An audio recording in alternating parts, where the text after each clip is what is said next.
Welcome to today's Liferay Live event. Today's presentation will be presented by Chinmay and Maria from Fulcrum, one of Liferay's silver partners. They will be presenting on unified access for Liferay enterprise users. Just to let everyone know, this presentation will be recorded and accessible through liferay.com by the end of next week. If you have any questions during the presentation, feel free to send them into the chat box on the right-hand side, and we'll be having a short Q&A session at the end. And at this time, I'll hand over the mic to Maria. Thanks, Angela. Hello, everyone. Thanks for attending our Fulcrum Liferay webinar. We're here to discuss a niche topic covering unified access for enterprise users, which means Liferay's capabilities with respect to single sign-on functionalities and Liferay's seamless integration features with several single sign-on tools and authentication tools. In this webinar, you will be learning and interacting with our Liferay subject matter, Chinmay Magani, who is our expert that specializes in portal technology and social computing at Fulcrum. For the past 8 years, he has been experienced in various domains across telecom, healthcare, and even life sciences. In fact, the most recent product of Liferay that he has been working on is DCPS, which is the District of Columbia Public Schools, in which a complete Liferay portal was built for the staff, teachers, and students that was used for sharing knowledge and training, pretty much like a bulletin board and announcement. And now on to the agenda for today's webinar. We're going to start off with an introduction to Liferay. What is it that makes Liferay stand out in the market today? What are those capabilities that people are talking about when it comes to Liferay? And what are those integration features that Liferay excels in? We're going to cover all of this in this section. For the What is CAS section that we've highlighted, we're going to learn what is CAS. We'll take a sneak peek into the history of CAS and current deployments. What CAS? This is a section where we will talk about why you would use CAS. What is it that CAS has that makes it stand out from other SSO implementations? The easy integration of Liferay with LDAP and CAS section, we're going to show how easy it is to integrate Liferay with LDAP and CAS, and we'll take a look at the seamless integration in this section. For Liferay LDAP integration and feature section, we'll go over the steps involved in Liferay LDAP integration. Liferay CAS integration features section, we will go over the steps involved in Liferay CAS integration. And pretty much all of these awesome features will then come to life when we go through a live demo, then followed by a Q&A session. Now, if everyone would like to, please feel free to put in your questions in the chat box, and we'll be able to address them at the end. And now on to Chinmay. Thank you, Maria. And hello, everyone. This is Chinmay, and we're going to talk about Liferay now. What is Liferay? Liferay is an enterprise portal which is selling like hotcakes in the market today. Why is it so? The answer to that is simple. First and foremost, it is open source. Secondly, it is flexible. Thirdly, it is scalable. And finally, it runs on all major application servers, operating systems, and databases. Wait. We did not talk about the point on which this webinar is all about. It's easy and seamless integration with third-party applications. Easy integration means the ability of an application to easily integrate with existing application that an enterprise uses. Some of the examples of Liferay seamless integration features are integration with OpenSSO, LDAP, OpenID, Facebook, Twitter, and of course, CAS. The best part about these integration features is that these come out of the box. For those who are new to Liferay, here's a scoop for you. Liferay ships with 50 out-of-the-box portals and 20 themes. Yes, that's a lot of goodies right there. The amount of time you will save on writing the code for some of the basic portlets is just one of the advantages of this awesome product. Since this webinar is all about authentication features in Liferay, let us take a look at two key integration points in Liferay, the authentication and filters, before we move ahead.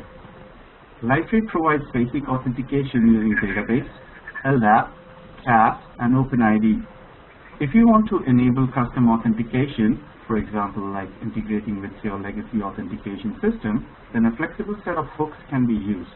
A hook is a type of a plugin in Liferay that is used to hook into Liferay's code and override certain functionalities and behavior. If you want to change the Liferay login page, you can do that by using the hook plugin tool. This is just one of the powers of this awesome plugin tool. Second thing to note before we move ahead with the Liferay integration points is the filters. A filter, in the simplest sense, is a screening mechanism that intercepts any request that comes before the request and access to back-end services. Why are we talking about filters? Well, because it's essential to have a basic knowledge of these, since Liferay uses the login filter extensively, and our webinar is all about login mechanisms and authentication. So, how does Liferay's authentication work? This self-explanatory slide tells you just that. When a user logs in, a series of events are kicked off one after another, and once Liferay identifies which authentication mechanism to use, that is LDAP in this picture, it lets the authentication algorithm take over the authentication process and returns a success or a failure message back to Liferay, which then ultimately allows or denies a user from logging in. There are times when the user wants to log in automatically the moment the user keys in the website URL. This is where the Liferay's filters come into picture. All filters extend from base portal filters, and in this example we are looking at an auto login filter which allows the users to log in automatically.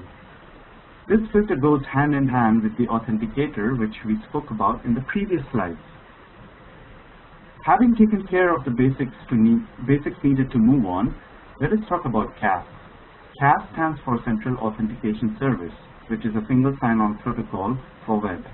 I use the word single sign-on. What is single sign-on? This protocol allows the user to sign in just once and navigate to multiple applications without being asked to log in the credentials again and again. For example, if you own a portal which has links to applications such as a conference room booking or a learning management system, and each of the applications requires the user to log in, then within single sign-on implementation, the user just logs into the portal and can navigate to multiple applications without being asked for credentials over and over again. That is the power of single sign-on. A real-life example of SSO is Facebook integration. As I said earlier, CAS is an SSO implementation, which means that the user, once logged in, can easily access multiple applications without being asked to log in again and again. Having said that, let us move on.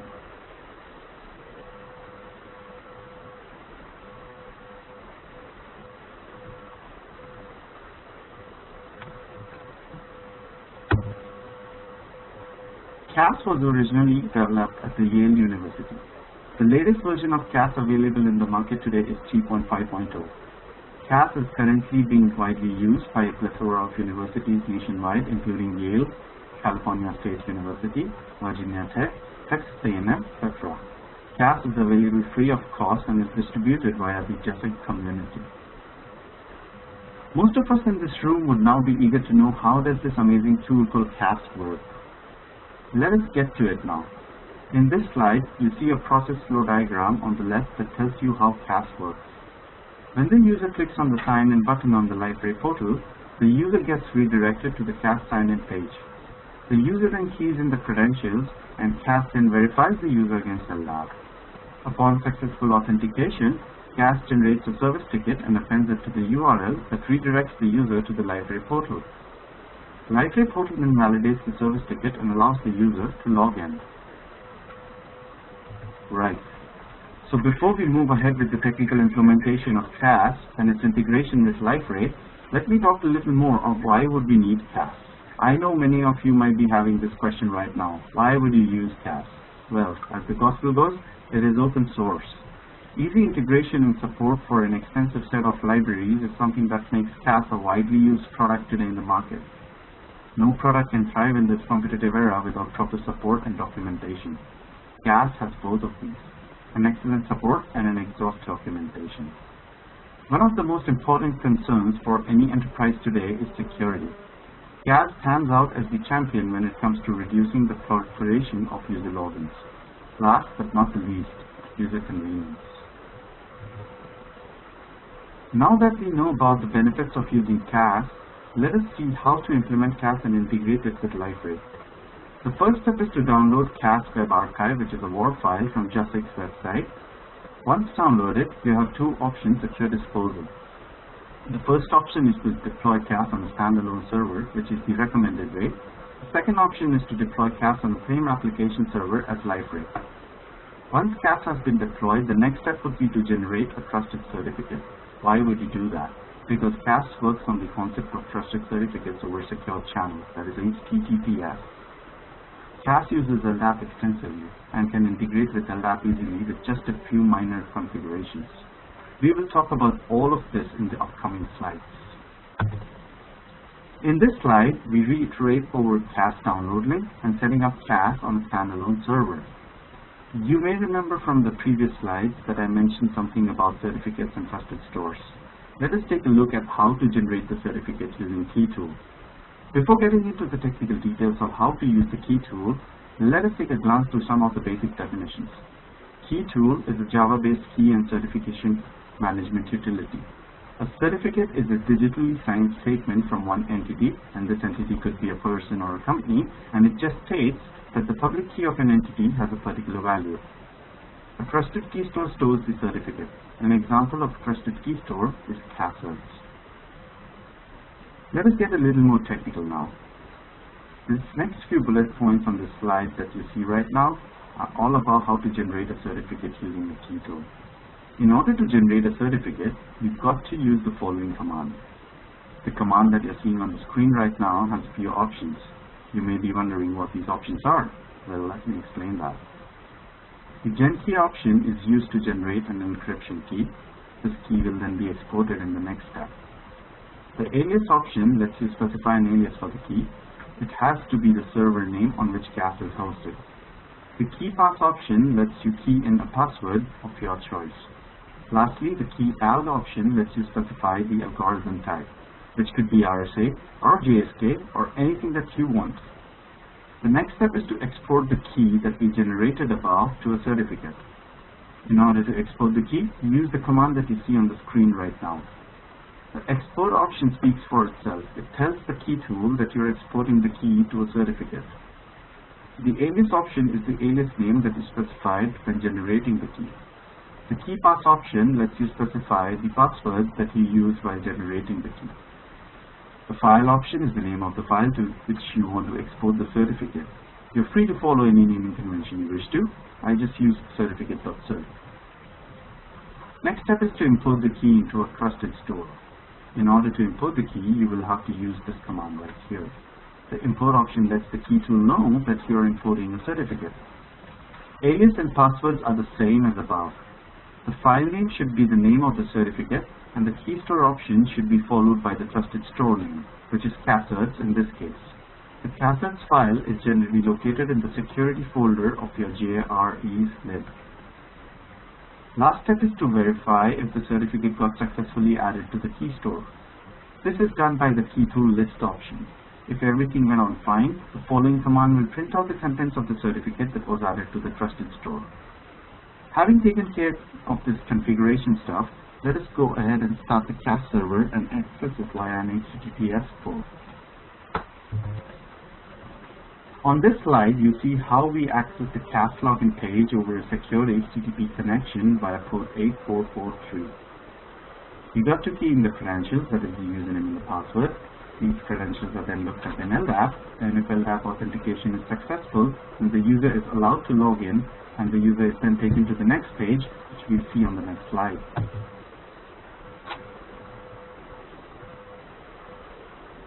Right. On this slide, we take a look at how to integrate CAS with Liferay. In order to do that, the user needs to have an OmniAdmin role.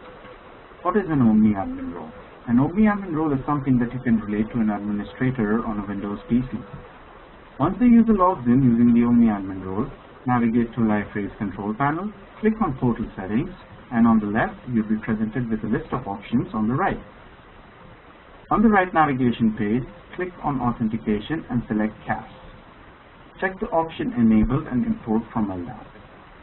In the login URL, key in the login URL that you just saw on the slide before this, that is the CAS login URL. Similar to the login URL, CAS also has a logout URL, and that is what goes into the next text box. The server name specifies the server which the Liferay portal is hosted on. In this case, the portal is hosted on localhost on port 8080, so we key in localhost /port 8080. We can leave the service URL blank. Finally, key in the error page URL to which you want to redirect the user to upon any error. After keying in these details, when you click on Test CAS Configuration, you should see a prompt similar to this. That is it. Liferay CAS integration is done. Next time the user tries to log in, the user will be redirected to the CAS login URL instead of Liferay's sign-in page. Once the user keys in the credentials, upon successful authentication, the user is logged in and redirected to Liferay's homepage.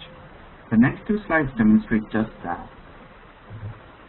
When the user clicks on sign in, the user is taken to the CAS login URL that we had specified in the portal settings, that is localhost port 8443 CAS login. When the user keys in the username, which is email address in this case, and password, CAS authenticates the user against LDAP, and then upon successful authentication, CAS generates a service ticket and logs the user into Liferay. That's how simple it is.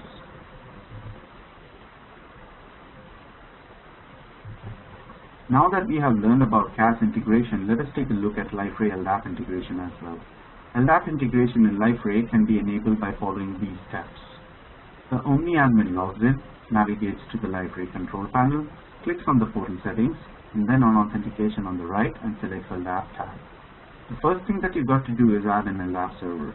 So you click on the Add button. In the Add LDAP server page, key in the server name of your choice. Next, select the type of LDAP you want to configure. In this demo, we have used OpenLDAP. You are free to use any other LDAP server that you wish to. In the connection section, key in the LDAP URL. In this case, it is LDAP localhost port 389. In the base TN field, key in the base TN configuration, which is DCMAC-CRC and DCCOM in this case. In the principal field, key in the username with which you want to connect to LDAP. In the password field, key in the password for that user. Once done, click on Test LDAP Settings and you will see the following prompt. This slide has something special in it. If you notice the field Import Search User in Group section, you will see an object class of type Group of Unique Names, which means that Liferay can only import unique users. This can point to any unique ID of your choice. You may choose to leave the rest of the options the way they are. Once done, click on Test LDAP Groups to ensure that Liferay is successful in importing the groups of unique names. Once the LDAP server has been added, check the enabled and required boxes. Check Import Enabled box to import the users from LDAP. Check Import and Startup Enabled box to allow syncing between the users and Liferay every time Liferay starts up. That is it. Liferay LDAP integration is done. We saw how Liferay integrates with CAS and LDAP. Let us take a look at one final integration feature of Liferay for this webinar. That is Twitter integration. Twitter is one of the most widely used social media today. It has made the world a much smaller place and a well-connected place. Liferay supports easy Twitter integration as well. This integration can be enabled by downloading the Twitter portlet from Liferay Marketplace and dropping that portlet on any page of your choice. Now that the portlet has been dropped on the page, the next step is to start viewing the tweets. In order to do this, navigate to Liferay's control panel and click on the user settings on the left panel. When the settings page opens up, click on the social network on the right panel and key in the Twitter ID and click on Save. That is it. Twitter integration has been enabled. Now everything that you tweet can be viewed as activity feeds on Liferay. Let us take a look at some of the points to remember. Liferay supports group of unique IDs. So groups created in a LDAP server must be a group of unique names, as Liferay will not import that group. Liferay uses the LDAP bind method by default. This means that even though the user password is imported into Liferay, Liferay does not use that password while authenticating the user. Instead, Liferay completely relies on LDAP for authentication. If your organization has multiple LDAP servers, then you can configure all those LDAP servers at once in Liferay and set the priority. The server certificate must contain the name of the server in which the CAS server exists. For example, if the CAS server exists on a server named fulcrum, then you should provide fulcrum as an alias. In this webinar, we saw that CAS was hosted on a different server. In situations like these, it is absolutely essential to import the certificate to both the JVMs. CAS was using the Windows JVM, but Liferay has its own JVM since it was hosted on Tomcat. So you got to import the certificate to both the JVMs. And the CAS is a trusted source. That means once CAS generates a ticket, then Liferay trusts that ticket and allows the users to log in. Lastly, some of the prominent examples of certification authorities are VeriSign and DigiCert. Having said that, I'll move on to the next slide. Maria is going to talk a little more about fulcrum and its contribution to Liferay. And I'm all over to you, Maria, now. Thanks, Chinmay. Just a little about fulcrum and Liferay and our services that we've done with Liferay. Just wanted to highlight a few things. We are a Liferay Silver Services partner. As a company, we've been headquarters out of Short Hills, New Jersey, locally for the past 14 years, with the global service delivery as well. The type of initiatives that we've assisted with, even within Liferay services, include custom portal development, even UI, UX development, portal installation, configuration and upgrades and migration, even to existing platforms. Not to forget, even if you guys need assistance with web analytics integration or even the CMS assistance, we'd be happy to extend our services and even having a follow-up discussion regarding the types of projects you guys are working on or initiatives that you have now or going forward for 2013. And also just to highlight the type of clients that we focus with, our focuses are local and global, and they even include services within the media, banking, financial, healthcare, higher education, and even insurance agencies. To give you a couple examples, I've listed Dannon. We've assisted with them with initiatives in regard to support of collaboration, Ogilvy Mather, State of Bank of India, even Wireless Gen, and I even mentioned a not-for-profit charity, USA. So we'd be happy to follow up, and in the next slide, Chinmay will be able to go through a demo, and then we'll follow up with a Q&A session as well as my contact information to follow up. Thank you, Maria. Okay, guys, we're going to go over the next section, which is the demo section right here. And let me just start sharing that demo with you, and that would be right here. So on my desktop, what you're seeing right now are two servers. One is the Liferay server, and one is the CAS server, because I've hosted CAS on a separate standalone server. So let me just go ahead and bring up Firefox, because I generally use Firefox for logging into Liferay. It's kind of quicker for me. Okay. I'm getting to the Liferay homepage right now, and you're going to see a sign-in link on the Liferay homepage. And generally what happens is that when you click on the sign-in link of the Liferay homepage, you're generally taken to a sign-in page that is hosted on Liferay. But since CAS and Liferay integration has been done, once I click on sign-in here, I'm taken to the CAS login page. This is the CAS login page. So once I go and key in the username and password, and I click on login, upon successful authentication, it logs me in directly to Liferay. There's a service ticket that is generated, and in order to take a look at the service ticket that got generated, you can take a look at the CAS server logs, and that is right here. So this thing that you're seeing right here, that is action service ticket validated and service ticket created, that is what is happening behind the doors. Okay, having said that, let me just quickly take you to the settings. So this is Liferay 6.1.2 Community Edition, which is the latest Liferay edition. So I go to the control panel out here. I go to portal settings. First thing that I'm going to show you is the CAS integration with Liferay, how I did that. I click on Authentication on the right. Click on CAS, and all of these are the things that we spoke about while going over the slides. So here it is. You're seeing everything in action right now. This is the localhost 8443 cast login, that is a cast login URL. So if I take this URL out here and I paste it here, it will directly take me to the cast login URL. This is login successful because I've already logged in, but it ideally takes me to the cast login URL. So, and then there is a cast logout URL. This is localhost port 28080, which is the Liferay port right here, 28080. And left the service URL blank because of a reason out here. If you take your mouse over this question mark out here, set this to disabled, deep syncing into the portal. Do not set this if the cast server name is set. That's something that Liferay asks you to do. No such user redirect URL. It's something that we spoke about. If there is no user found, then this is the URL you want to redirect all the users to. Enabled means you can have these settings out here. The moment you click on enabled, it means that okay, these settings are in effect. Import from LDAP means it's going to import all the users from LDAP when it boots up. Similarly, staying in the same page, that is the portal settings and authentication, and move on to LDAP right now. In LDAP, if you click on add, you're taken to this screen right here where you add the server name.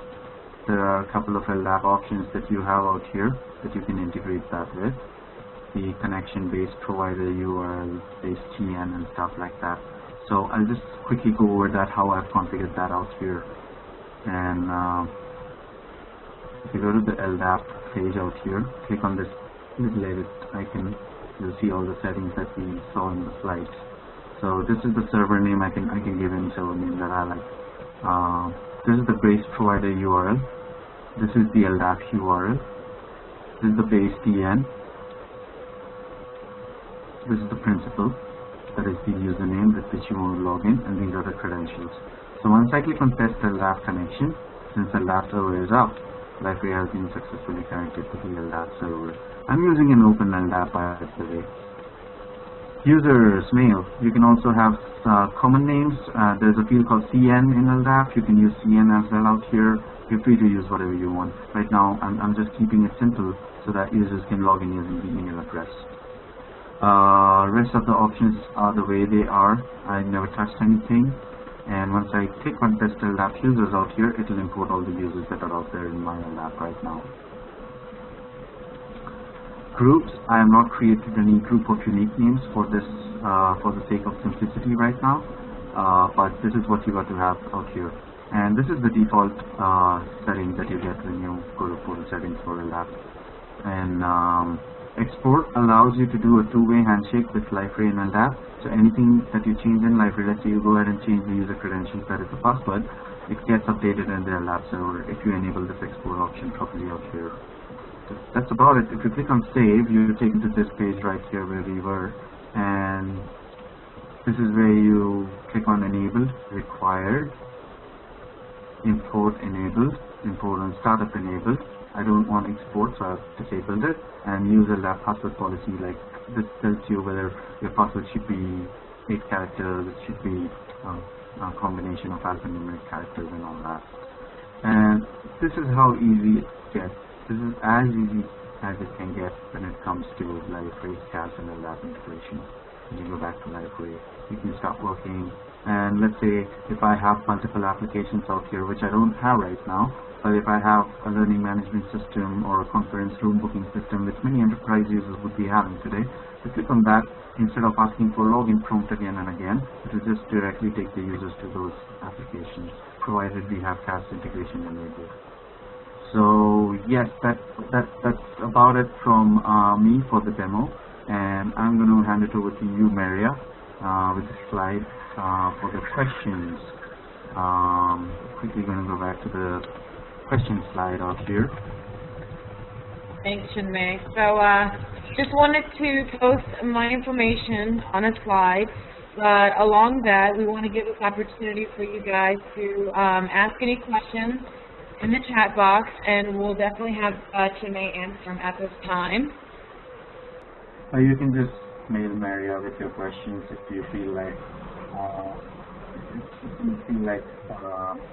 sending us up with some questions when you take a look at this slide later on. Okay, Chinmay, one question that we have. All I want to know is the difference in the LDAP checkboxes required and enabled. The required option that we saw out here in the portal settings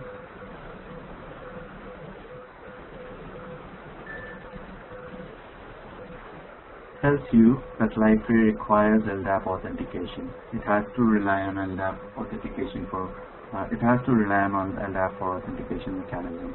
I can have the LDAP settings out here.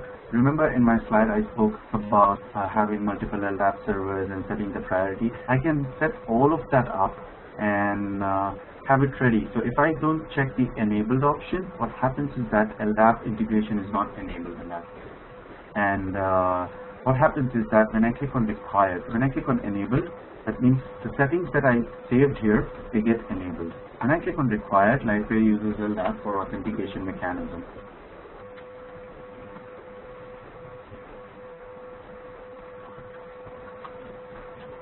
Okay.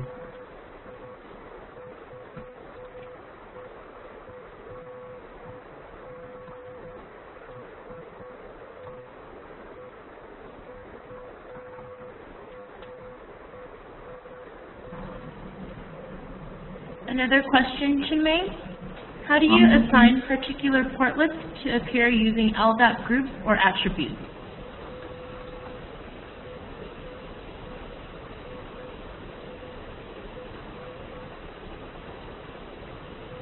Will all participating app sites need to be controlled via same class web app instance?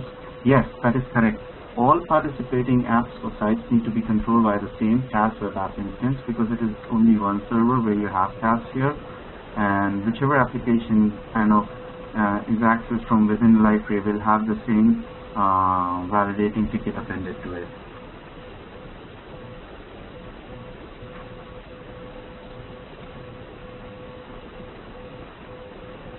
How do you assign a particular portlet to appear using LDAP groups or attributes? How do you assign particular portlets to appear using LDAP groups or attributes? With this question out here, question 2, can we just reframe this question one more time, please?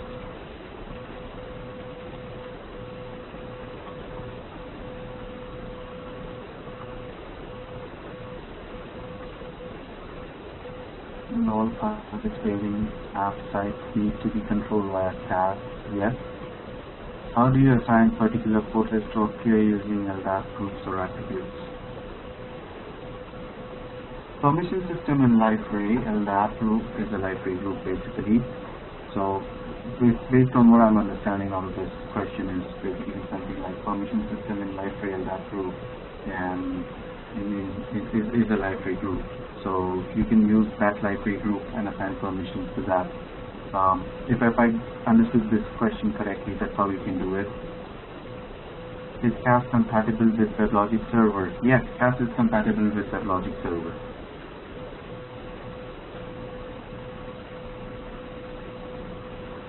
JBoss, WebLogic, from CAS,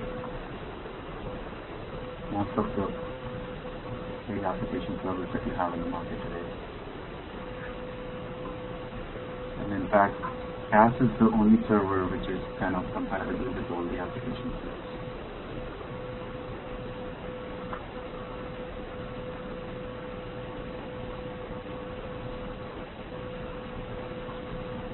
If I want to add some users or some functionality, can I use the Puma APIs with Liferay portlet?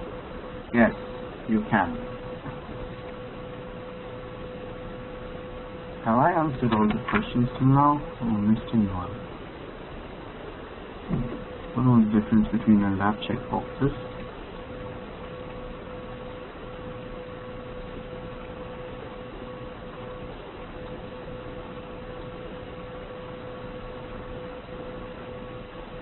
Please go back to the last slides with Maria's contact info.